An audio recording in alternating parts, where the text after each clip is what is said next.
What is up, everybody? It is your boy, Pigskin Pete. What's up, everybody? Happy Wednesday.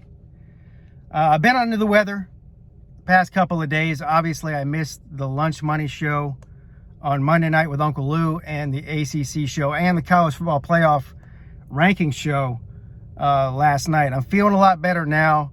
I have an appointment this morning, which is what I'm waiting on right now. So I have a few minutes. I figured while I have a few minutes, I'll make a video and talk about the playoff rankings. And also, I'm going to talk a little bit about kind of a touchy subject, a sad subject with the Henry Ruggs debacle ordeal that's in the news right now. The wide receiver, former Alabama wide receiver, current Las Vegas Raiders receiver. I'm going to talk a little bit about that as well. But anyway, the playoff committee rankings didn't surprise me a whole lot. I mean, there's about three things I'll take away from this. First of all, Alabama being ranked one spot ahead of Michigan State. I don't really get that. I mean, Michigan State's undefeated. Alabama has a loss. Michigan State has the best win of the two, in my opinion. The win over Michigan was a better win than any win Alabama has. Now, at the end of the day, when you're comparing those two teams, I don't really see that it's going to matter in the long run. Michigan State controls its own destiny. Alabama controls its own destiny. As far as the playoffs are concerned, I don't think that you're going to see a two-loss non-conference champion get in the playoffs. Never happened before. Hell, we've never seen a two-loss team get in the playoffs, let alone a two-loss non-conference champion. So Alabama needs to win out, needs to beat Georgia in the SEC championship, and that will take care of itself. Michigan State still has everything ahead of them as well. They still have to play Ohio State. And I believe that's going to decide the Big Ten. I mean, that makes the most sense. I don't really see anybody else on Ohio State's schedule that Ohio State's going to necessarily struggle with.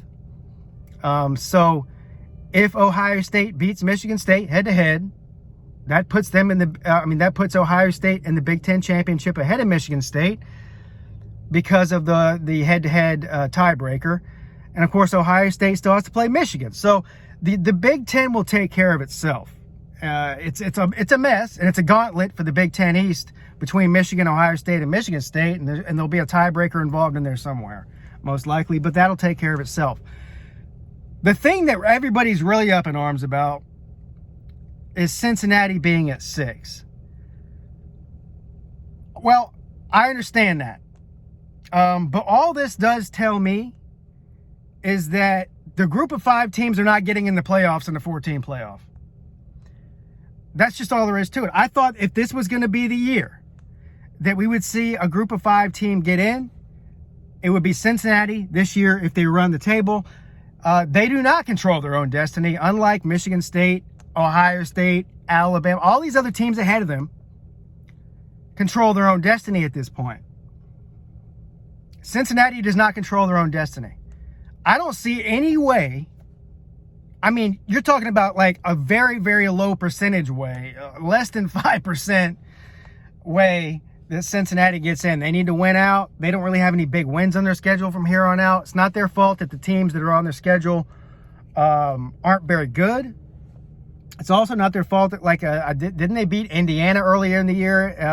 Indiana was projected to be a top 10 or top 15, or at least a ranked team this year. They're 2-6 or something.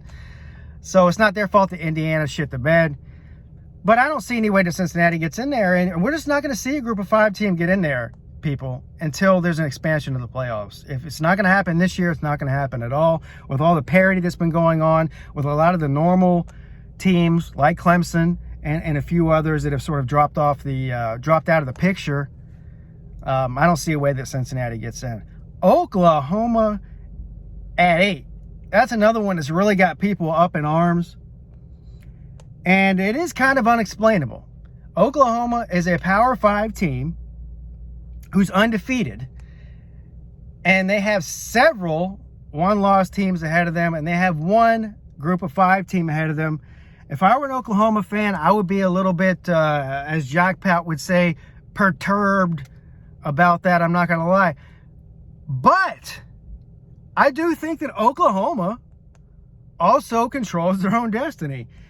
We have never seen, and we may see it this year because of Wake Forest, and we may see it this year because of Oklahoma. One of those two. We have never seen an undefeated Power 5 team get left out. The chances that that even happens this year are very low. You're more likely to see an undefeated Wake Forest get left out than an undefeated Oklahoma get left out. Probably. I don't know. I have a hard time believing that either one of those teams is going to go undefeated, but hell, you never know. You never know. But one of those two teams will most likely get in if they run the table. There's still a lot of football left to be played. A lot of these teams have to play each other. Somebody's more than likely to catch an L to an unranked team. I mean, this is college football as we know it, and most of this stuff will take care of itself. Most of it will. It's going to be an interesting next few weeks, though, to see who loses and who wins out, and if a undefeated team gets left out, if a group of 5 team gets left out, so on and so forth. So I don't think there's a whole lot to panic about if you're any one of these top 8 or 9 teams. You just need to keep winning.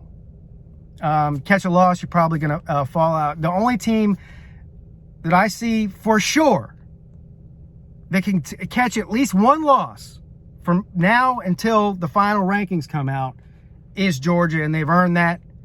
And most likely Georgia's only loss, if they do have a loss, will be in the SEC championship.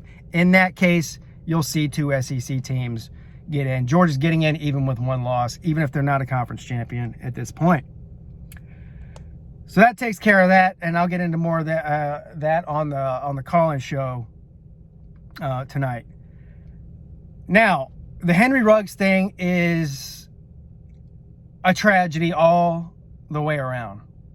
It's a tragedy all the way around. And the more and more news that comes out about Henry Ruggs and the situation that took place, when I first heard the story, I was like, it sounds bad, obviously. If you've been drinking and driving and you get into an accident, that's your fault, and somebody else dies as a result, that's obviously terrible for everybody involved. I was leaving a little bit of judgment open on Henry Ruggs' side of it. Now there's new developments. New developments are that he was driving over 150 miles an hour. He was more than twice the blood alcohol legal level. He crossed over into the center line into her this girl that died lane, hit her head on. She dies. Henry Ruggs sustains minor injuries. I believe there was reports that Henry Ruggs had also another person in his car, I think his girlfriend maybe, and she was seriously injured. The whole thing is a tragedy all the way around. But here's what I want to say, and this might be an unpopular opinion. Does Henry Ruggs deserve to be punished to the full extent of the law for what happened? Yeah, he probably does. Was it careless? Was it stupid? Was it reckless? All of those things, absolutely. But my reaction to what I'm seeing online is a little bit disturbing to me. I mean, I'm a 41-year-old man. I've been 22 years old before. I think a lot of these people that are just wanting to give Henry Ruggs the death penalty and saying he's a piece of shit, I think a lot of them are hypocrites. I think they're being hypocritical, especially if they are my age or older. Because I remember what it's like to be that age. You make a lot of stupid decisions when you're a young man.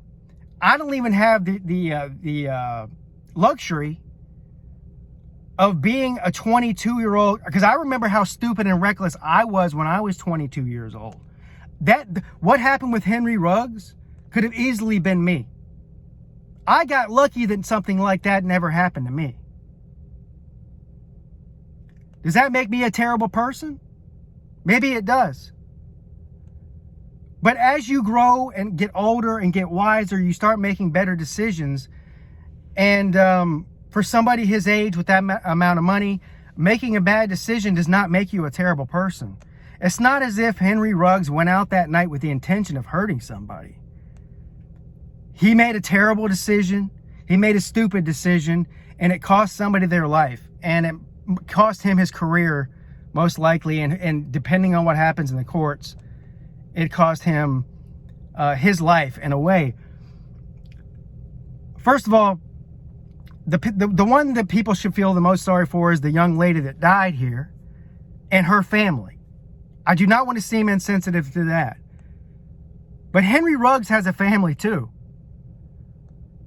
So anytime something like this happens, there's more than one family that's affected. There's the victim and the perpetrator. And of course, there's still Henry Ruggs himself. Again, I don't think that this makes Henry Ruggs a terrible person. This makes Henry Ruggs a young person that made a terrible decision, a stupid decision, and now has to live the rest of his life regretting it and dealing with the consequences from it. And so I'm not going to be one of these people that runs around on social media telling that Henry Ruggs deserves to be in prison for the rest of his life, and that he's a bad person. It's really easy to throw stones and say, "Oh, well, how could you do this? You're stupid. You're rich. You should have a driver." All of those things are true, but it's real easy to sit back when you're not the one that made the mistake and point your finger at the person that did make the mistake and make them out to be some kind of terrible person. And honestly, I think I'm trying to look for the right word to use here. I think hypocritical is, I mean, I guess nobody's ever made a mistake in their life, you know? Nobody's ever made a mistake. Everyone's perfect, right? And it's really easy to sit around and point your finger at other people who aren't perfect all the time. I'm not going to do it. So that's that. I don't know what I accomplished by saying that, if anything at all. Probably nothing.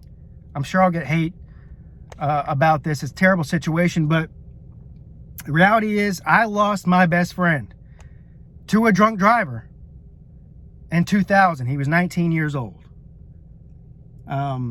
So I am not somebody without empathy for the victim, because my best friend was a victim of the same thing.